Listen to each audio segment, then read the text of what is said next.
Everyone's favorite train wreck, Lindsay Lohan, is back in the news, and she is defending America's other favorite train wreck, President Donald Trump. That's right, she is urging her Twitter followers this past Monday to stop bullying Donald Trump. That's right, here's the tweet. "This is our president. Stop hashtag bullying him and start trusting him. Thank you for personally supporting hashtag the USA."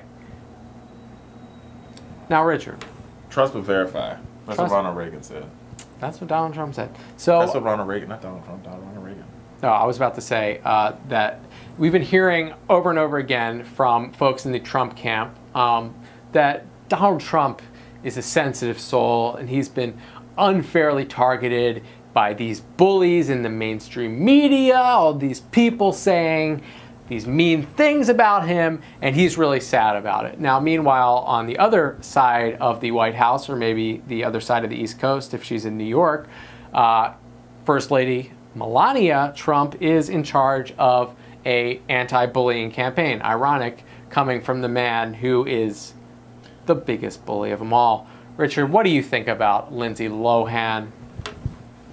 I mean, listen, Hollywood, I get mad when people try to lump in Hollywood and the left and, you know, the Democratic Party, like Hollywood and the media and the left has this conspiracy to take out Donald Trump.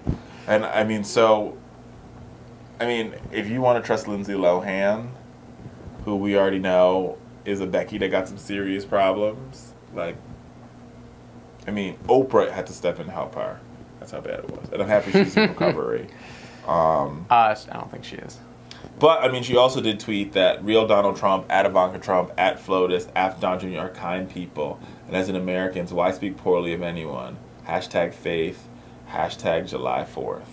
So, I have a problem with this idea. I mean, because, listen, if you go back, you review the tapes, back to like right before Donald Trump actually entered office, we did have a conversation about giving Donald Trump the benefit of the doubt, right? I mean, sure, you know, we heard what he said on the campaign trail, but we thought he'd be. We did throw it out there. He said that he was going to be restrained on Twitter, quote, and more presidential. Right. And what we're seeing is, like, mind you, I thought the CNN tweet, WrestleMania, I actually thought that CNN went too far. I think they took it way too seriously. It was clearly a joke. Yeah. Just like the cafefe, which is probably he was tweeting and fell asleep.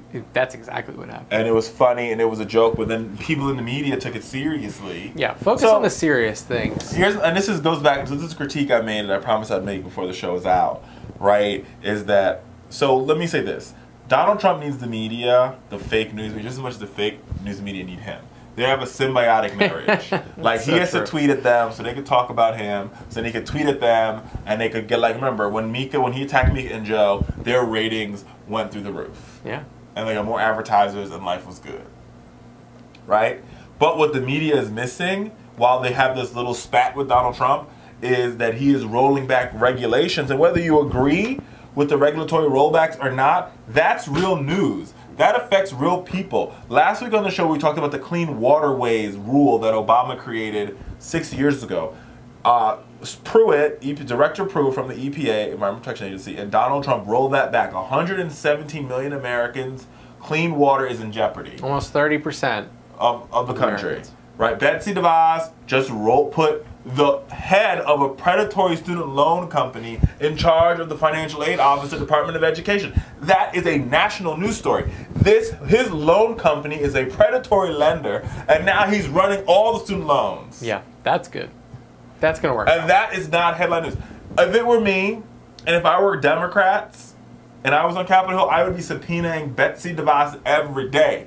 Betsy DeVos, come tell us what dumb crap you did today, girl. I would be subpoenaing. Subpoenaing Secretary, what's his name, from Texas, Secretary Perry.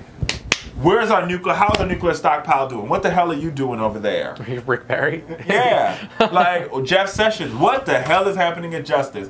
Which black people are y'all screwing over on today? Like, this is the problem. We're over here talking about bullying and tweeting CNN and getting all caught up in this stuff, while meanwhile, back at the ranch, the Trump administration is literally shredding regulation with not even like reading it. They're just like, Shredding. You know what? Like my mom does spring cleaning all the time. We have the shredder, and she starts shredding stuff. But usually she picks it up and says, "What's this?" Oh, we don't need to shred that. They're just like, just it says, put it in the pot. Does it say Obama? It says Obama. Shred that sucker. And that is breaking news. That is national news. That is newsworthy. We're over here focused on trying to find some sort of Russia connection. Yep. And on what this fool is tweeting. And he's doing it on purpose because he keeps tweeting. He's like, look, over there, over there. And while we're looking... Meanwhile, his team's doing the dirt. They're shredding. Or they're hiring loons to run departments. Yep, you're right. Loons.